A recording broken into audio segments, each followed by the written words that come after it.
वो एकदम बदहवास नशे की हालत में थी। वो कोई स्थिति बताने को तैयार नहीं थी, इसलिए कि वो एकदम नशे में थी। जब उसको होश आया तो वो धीरे धीरे सारी बातें खुलने लगी। और नशे में ही उसके साथ लोगों ने दरिंदगी किया, नशा देकर। लगातार नशा देकर। इसलिए वो 2 दिन तक तो कुछ बताने की स्थिति में नहीं थी, कुछ बता नहीं पाई। लेकिन जैसे ही उसको होश आया, हम उसको उसकी बात सुनकर हम थाने लाए। वहाँ से ये पूरा जो दिख ही रहे हैं आप क्या हो रहा है। नमस्कार, आप देख रहे हैं क्राइम तक। मैं हूं अश्विनी सिंह। यूपी के वाराणसी से एक खबर सामने आई। आपको ये खबर सुनकर एक बार आप भी सोचने पर मजबूर हो जाएंगे कि आखिर 19 साल की लड़की के साथ 23 लोगों ने कैसे हैवानियत को अंजाम दिया, वो भी 1-2 दिन में नहीं बल्कि 7 दिन में। इस दरमियान लड़की को उस तमाम चीजों से गुजरना पड़ा जो आप सोच भी नहीं सकते, और वो लड़की के ऊपर वो तमाम चीजें बीत रही थी। इस वीडियो में आपको सिलसिलेवार तरीके से बताएंगे कि कैसे 7 दिनों तक एक लड़की की इज्जत लूटी गई थी। उसमें जान पहचान के भी लोग थे और कई ऐसे लोग थे जो उसे जानते भी नहीं थे, फिर भी उसे अपने हवस का शिकार बनाते हैं और उसके साथ जोर जबरदस्ती किया जाता है। चाहे वो बनारस का फेमस कैफे हो, चाहे वो बनारस का घाट हो, चाहे वो बनारस का कोई ऐसा स्टेशन हो, कोई ऐसी जगह नहीं बची थी जहां पर इस लड़की को ले जाया ना गया हो। कोई ऐसा होटल वहां पर नहीं था जहां पर इस लड़की को ले जाया नहीं गया था। यहाँ पर 23 साल की लड़की के साथ इतनी बर्बरता जैसी हैवानियत की हदें पार करते हुए 23 लड़कों ने गैंगरेप जैसी बड़ी वारदात को अंजाम दिया है। बता दें कि मामला लालपुर पांडेपुर थाने के अंतर्गत बताया जा रहा है, जहां पर पुलिस को शिकायत मिली थी। पीड़िता की मां पुलिस थाने गई थी, जहां पर उन्होंने बताया कि उनकी लड़की के साथ बीते 29 मार्च के बाद से इतनी बर्बरता की गई है कि लड़की खुद बदहवास हाल में घर पहुंची थी, और जब वो 2 दिन तक होश में नहीं आई और उसके बाद उसने जो कहानी सुनाई उसे सुनकर आपकी भी रूह कांप जाएगी। लड़की बनारस के सिगरा मॉल के बाहर भी, आपको बता दें कि नशे की हाल में वो वहां पड़ी थी, तभी कुछ लोगों की नजर जाती है। उसे नूडल्स खिलाने के बहाने उसे अपने साथ ले लेते हैं।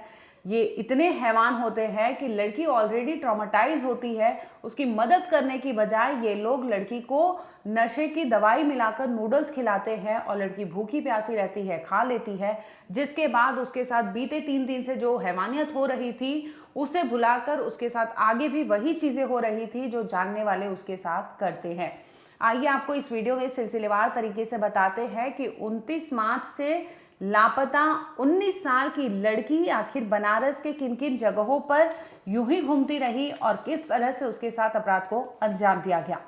बता दें कि लड़की 29 मार्च को गई थी अपने घर से और इसी दरमियान वो लौट रही थी। तभी बताया जा रहा है कि पिशाच मोचन हुक्का बार, वहां पर उसका एक दोस्त है, उसे पार्टी में चलने के लिए कहता है। इसी दरमियान लड़की उससे मना नहीं करती और उसके साथ हो लेती है, और वो लड़का उसे लेके जाता है और उसके बाद वो लड़का रात भर उसके साथ रेप करता है और उसके बाद अगली ही सुबह उसे रास्ते पे रख देता है, यानी उसे फेंक देता है।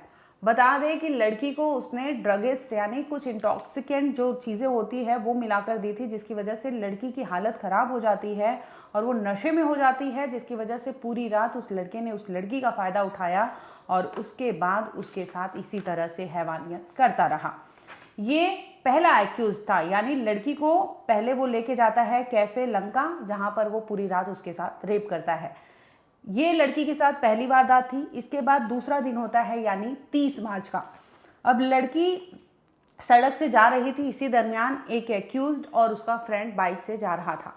क्योंकि लड़की नशे की हालत में थी तो वो ठीक से चल नहीं पा रही थी। इसी का फायदा उठाते हुए जो बाइक सवार होते हैं वो अपनी गाड़ी रोकते हैं और लड़की को पूछते हैं कहाँ जाना है। इस पर लड़की नशे की हालत में कुछ जवाब देती है, जिसके बाद वो जबरन लड़की को अपनी बाइक पर बिठा लेते हैं और इसके बाद हाईवे के किनारे ले जाते हैं, जहाँ पर उसके साथ वो दरिंदगी करते हैं। और दरिंदगी करने के बाद वो फिर से लड़की को नादेसर जगह है वहाँ पर लाकर छोड़ देते हैं। इस बार फिर से लड़की इंटॉक्सिकेंट थी, यानी लड़की नशे की हालत में ही थी, वो अपने होश में नहीं थी, जिसकी वजह से उसका फायदा इस तरह से 3 लोगों ने 30 मार्च तक उठा लिया था। अब बारी आती है 31 मार्च की। अब वहां पे आपको बता दें कि 31 मार्च का जब दिन आता है तो लड़की को नादेसन में छोड़ दिया रहता है। सर 6 लोग इसमें नामजद हैं और एक फरार है। 7 लोग इसमें हैं नामजद में, मतलब जिसका नाम आया है लड़की ने बताया है। और अज्ञात में कितने लोग हैं वो भी वो बता चुकी है। और इस समय आपके सामने हम जो भी बता रहे हैं उसी आधार पे जो है आपको जो भी उचित कदम है शासन से प्रशासन से हमको यही। बिटिया क्या करती थी, क्या बनना चाहती? बिटिया पढ़ के अभी निकली ही थी कि जिसके बारे में हम कुछ सोच ही रहे थे अपने स्थिति को देखते हुए। और स्पोर्ट में उसका रुझान था और उसके आगे कुछ हम बताने की स्थिति में अब नहीं है। थोड़ा मेरा तबीयत सही है। क्या ये कुछ युवक जो हैं वो बच्ची के साथ पढ़ते थे, पूर्व में भी कुछ संपर्क में थे, कुछ बातचीत? ये उनके साथ जो क्लासमेट थे उनके ये जानने वाली थी, इसीलिए उसको बहला फुसला कर किसी प्रकार से उसके साथ ये सब हुआ है। वो जो 3 नाम आप ले रहे थे, जी। जो सबसे प्रमुख थे वो कौन लोग? वो एक आयुष है और दानिश है, राज खान है और साजिद है।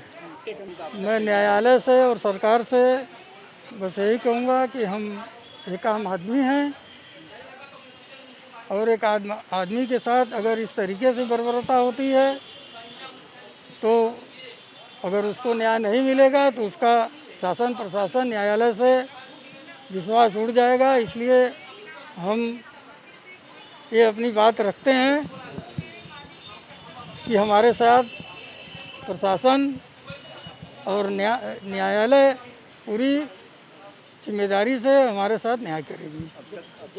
कैसा सहयोग रहा है पुलिस का अगर बात की जाए? अभी तक तो जो भी प्रशासन ने हमको जैसे जैसे अपने साथ कहा उस तरीके उनके साथ हम खड़े रहे रात दिन।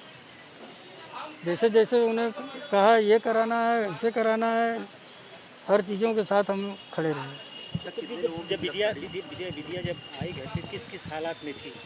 वो एकदम बदहवास नशे की हालत में थी। वो कोई स्थिति बताने को तैयार नहीं थी, इसलिए कि वो एकदम नशे में थी। जब उसको होश आया तो वो धीरे धीरे सारी बातें खुलने लगी। 5-6 दिनों में नशे का पिला करके ही उसके साथ दुराचार किया गया।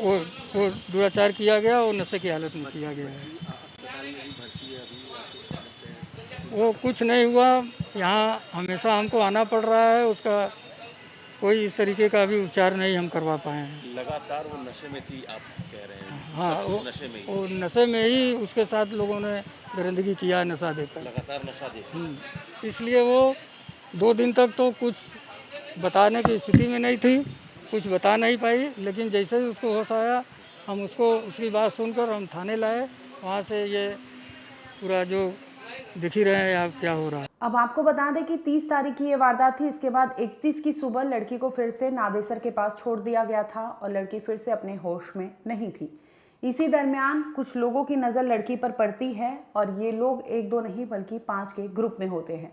अब ये लड़की को बहला फुसला कर वहाँ से लेके जाते हैं, कहते हैं कि चलो तुम्हें मालदहिया वहाँ पे कैफ़े है वहाँ पर ले जाते हैं। और इसके बाद लड़की को वहाँ पर वो ड्रग्स देते हैं, यानी कुछ इंटॉक्सिकेंट फिर से देते हैं। और इसके बाद वहाँ पर इन 5 लोगों ने लड़की के साथ गैंगरेप जैसी वारदात को अंजाम दिया था। आपको बता दें कि पहला एक पर्सन होता है, उसके बाद 2 लोगों ने मिलकर उसके साथ हैवानियत की थी। अब तीसरा जो दिन होता है यानी 31 मार्च का, उस दिन 5 लोगों ने मिलकर लड़की को कैफे में मालदहिया लेके गए जहां पर उन्होंने गैंगरेप किया था। यानी कुल मिलाकर अब तक की जो लिस्ट हो गई थी वो 8 लड़कों की हो गई थी जिन्होंने इस तरह से लड़की के साथ हैवानियत की थी।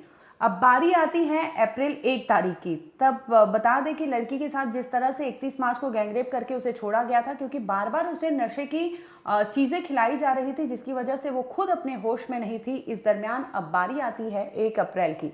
अब 1 अप्रैल को लड़की को एक पहला एक्यूज्ड मिलता है। पहले तो 8 लोगों ने पहले ही उसके साथ उसकी इज्जत लूट ली थी। लड़की कुछ समझने के उसमें ही नहीं थी कंडीशंस में। इसके दरमियान आपको बता दें कि अगली सुबह जब होती है 1 अप्रैल की, फिर से वहां पर उसे एक एक्यूज्ड मिलता है और वो अपने फ्रेंड के बहाने बोलता है कि चलो तुम्हें अपने फ्रेंड के यहाँ घुमा लाता हूँ। अब बता दें कि ये लोग जो होते हैं, एक एक्यूज्ड, दो लोग होते हैं। पहला उससे बात करता है, इसके बाद उसे कहता है कि चलो तुम्हें होटल में कुछ खिला पिला देते हैं, और वो वहाँ लेके जाते हैं दोनों लोग मिलकर, जहाँ पर ऑलरेडी 3 लोग उनके जानने वाले प्रेजेंट होते हैं। यानी कुल मिलाकर दूसरे दिन जो होता है 31 मार्च के अगले दिन, यानी 1 अप्रैल की जब वारदात आती है, तब भी 5 लोगों ने उसके साथ वहाँ पर होटल में ले जाते हैं, जहाँ पर उसे कहा जाता है कि क्लाइंट है उनका, तुम मसाज करो, और मसाज के बहाने वो क्लाइंट उसका रेप करता है। और वो पर्सन जो है वो लड़की को जानता नहीं था, और इसके बाद लड़की को होटल से बाहर कर दिया जाता है। यानी वहाँ पर 5 लोग और थे जिन्होंने इस तरह से लड़की के साथ अपराध को अंजाम दिया। और इसके बाद लड़की जैसे ही होटल के बाहर आती है, होटल छोड़कर, तो वहाँ पर उसे और भी एक अननोन पर्सन मिलता है और उससे फिर से दूसरे होटल ले जाता है, जहाँ पर उस लड़की के साथ वो दरिंदगी को अंजाम देता है। इस तरह से लड़की की जगह बदलती गए, होटल बदलते गए, लेकिन लड़की की इज्जत जो लूट रहे थे लोग, वो कम नहीं हो रहे थे, तादाद बढ़ती जा रही थी, और लड़की की इज्जत इसी तरह से उसकी आबरू के साथ खेला जा रहा था। अब बता दें कि इसके बाद उनमें से एक एक्यूज्ड और उसके 2 फ्रेंड, फिर से लड़की का एनकाउंटर होता है, उनसे मुलाकात होती है, जिसके बाद अब ये तीनों मिलकर लड़की को ले जाते हैं। वेयर हाउस होता है जो औरंगाबाद में, वहाँ पर लेके जाते हैं, और बारी बारी से ये सभी उसके साथ रेप करते हैं। और इसके बाद वो लोग उसे एक रूम में ले जाते हैं, जहाँ पर 2 और लोग मौजूद होते हैं, और वो इस तरह से अपराध को अंजाम देते हैं। यानी ये कुल मिलाकर ये 5 लोग भी लड़की के साथ 1 अप्रैल के दिन इस तरह से वारदात को अंजाम देते हैं। अब लड़की कैसे भी वहाँ से भागने में, क्योंकि होटल उसका प्लेस बदला था, वेयर हाउस लेके गए थे, उसके बाद होटल लेके गए थे, इसके बाद लड़की वहाँ से भागने में सफल हो जाती है जैसे तैसे। उसके बाद वो पहुँच जाती है सिग्राम मॉल पर। मॉल के बाहर वो बैठी रहती है, क्योंकि उसे कुछ समझ नहीं आता और वो अपने होश में पूरी तरह से नहीं थी। इसी दरमियान लड़की के पास एक आदमी आता है और वो बताता है कि लड़की को वो जानता है।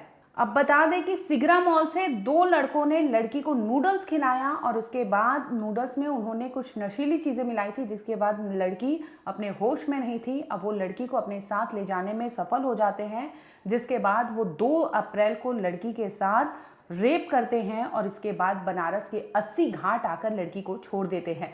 अब लड़की, क्योंकि लगातार किसी भी पर्सन को आप इंटॉक्सिकेंट चीज़ें डालते रहेंगे, तो ऑब्वियस सी बात है कि वो लड़की इतने होश में नहीं रहेगी। जिस तरह से उसे लगातार 29 मार्च से तमाम ऐसी चीज़ें दी जा रही थी, जिसकी वजह से लड़की अपने होश में नहीं थी, और जब भी उसकी नींदें खुलती थी, जब भी उसे पता चलता था कि वो उठी हुई है, तो पता चलता था कि वहाँ पर और लोग हैं जो उसकी इज्जत से, उसके कपड़ों से, उसके तन से, उसकी तमाम चीज़ों से वहाँ पर खेल रहे थे। और बचता है तो अब लड़की को वहाँ से रेप करने के बाद 2 लोग फिर से 80 घाट पे छोड़ देते हैं। अब बारी आती है 3 अप्रैल की। तो लड़की अपने एक फ्रेंड के घर जाती है 80 घाट छोड़ने के बाद, क्योंकि वो लोग छोड़ दिए होते हैं। लड़की जाती है अपने फ्रेंड के यहाँ, जहाँ पर वो इंटॉक्सिकेंट की वजह से सो जाती है गहरी नींद में, क्योंकि उसे कई दिनों से लगातार ये चीज़ें दी जा रही थी। और इसके बाद जब वो उठती है उसी दिन, यानी इवनिंग की बात है 3 अप्रैल की, जब वो उठती है तो वो मिलती है अपने फ्रेंड दैनिश और उसके फ्रेंड से। अब वो, क्योंकि वो लोग नोन पर्सन थे लड़की के, तो वो ये सोचती है कि ये लोग मदद करेंगे और उनका साथ देंगे। इस वजह से लड़की उनसे मिलती है, लेकिन ये लोग उसकी मदद करने की बजाय दैनिश और उसका फ्रेंड उसे लेकर जाता है एक होटल में, जहां पर आपको बता दें कि सोहेल, शोएब और भी लोग वहां पर मौजूद थे। यानी लड़की जो जानकार थे, जो जानने वाले थे लड़की को, उसकी मदद कर सकते थे, लेकिन वो खुद दानिश हो चाहे शोएब हो, इस तरह से तमाम ऐसे लोगों का नाम लड़की ने बताया है, जिसमें लड़की के साथ फिर से उसकी इज्जत लूटी जाती है, फिर से उसे ड्रग दिया जाता है, जिसकी वजह से वो बदहवास हो जाती है, होश में नहीं होती, और उसके साथ इस तरह से रेप करके चौका घाट। अब पहले तो 80 घाट पे छोड़ा गया था, जिसके बाद वो अपने फ्रेंड के घर गई थी, और इसके बाद जानने वाला फ्रेंड जो है उसके साथ फिर से अपने फ्रेंड को मिलाकर उसने रेप किया, और रेप करने के बाद इस बार वो लोग उसे चौका घाट छोड़ देते हैं। अब वो लड़की चलती है अपने एक और फ्रेंड के घर। जब लड़की चौका घाट पहुंचती है, अब लड़की फिर से सोचती है कि कैसे घर जाऊं, तो वो किसी तरह से अपने को मैनेज करती है और किसी एक फ्रेंड के घर जाती है, जिसके बाद 4 तारीख को वो अपने घर लौटती है। 4 तारीख को जब घर में लौटती है, इसके पहले आपको बता दें कि 4 तारीख को ही लड़की के जो पीड़िता के परिवार है उन्होंने एफआईआर दर्ज कराई थी पांडेपुर लालपुर जो है पुलिस थाने में, जहां पर उन्होंने बताया कि उनकी लड़की मिसिंग है। बता दें कि लड़की 29 मार्च से लापता थी, लेकिन पुलिस का ऐसा कहना है कि 4 तारीख को उन्हें कंप्लेंट मिला जिसमें पता चला कि लड़की गुमशुदगी की रिपोर्ट दर्ज कराई थी। इसके बाद पुलिस को जैसे ही रिपोर्ट मिलती है पुलिस तहकीकात करती है। दूसरी ओर जो पीड़ित परिवार है उनके घर उनकी बिटिया पहुंच चुकी थी।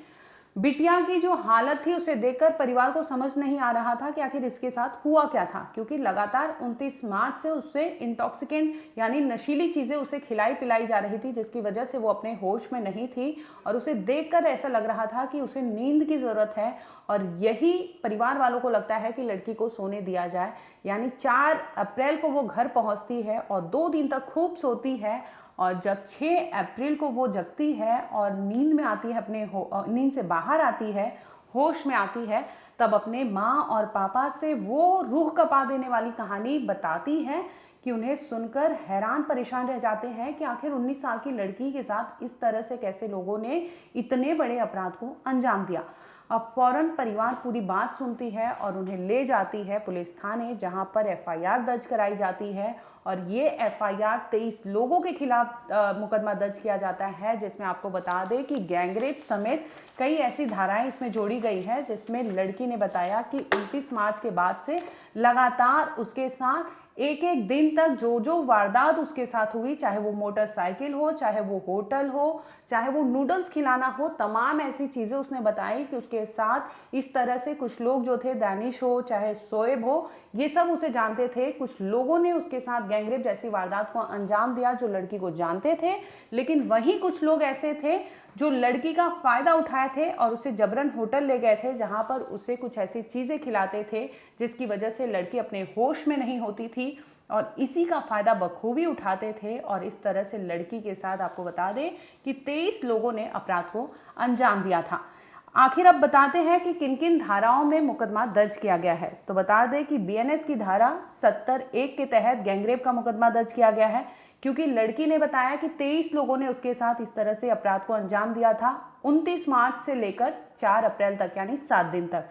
इसके बाद दूसरी धारा जो जोड़ी गई है, धारा 74 है, धारा 123 है, धारा 126 पार्ट 2 है, धारा 127 पार्ट 2 है और इसके साथ ही 351 पार्ट 2 यानी क्रिमिनल इंटिमिडेशन और रॉन्गफुल कन्फाइनमेंट, जिस तरह से लड़की को जबरन अपने उसमें रखा गया था क्योंकि उसका कंसर्न नहीं था और जबरदस्ती किसी को अपने उसमें रखना, ये भी एक रॉन्गफुल कन्फाइनमेंट में आता है, यानी बीएनएस की धारा 127 पार्ट 2, जिसके तहत मुकदमा दर्ज कराया गया है। इस मामले में पुलिस ने 6 आरोपियों को भी गिरफ्तार किया है, जिसमें ये सामने आ रहा है कि ये जो 6 लोग हैं इन पर क्योंकि ये नोन पर्सन थे, लड़की ने जिनका नाम बताया है, इनमें से 12 ज्ञात पर्सन के खिलाफ मुकदमा दर्ज है और 11 अज्ञात, और इनमें से एक फरार चल रहा है, जिसमें पुलिस ने अभी 6 आरोपियों को गिरफ्तार किया है, जिस पर मुकदमा इन सभी धाराओं के तहत दर्ज किया गया है। आज 6 अप्रैल को थाना लालपुर में एक सामूहिक दुष्कर्म की एक शिकायत प्राप्त हुई है।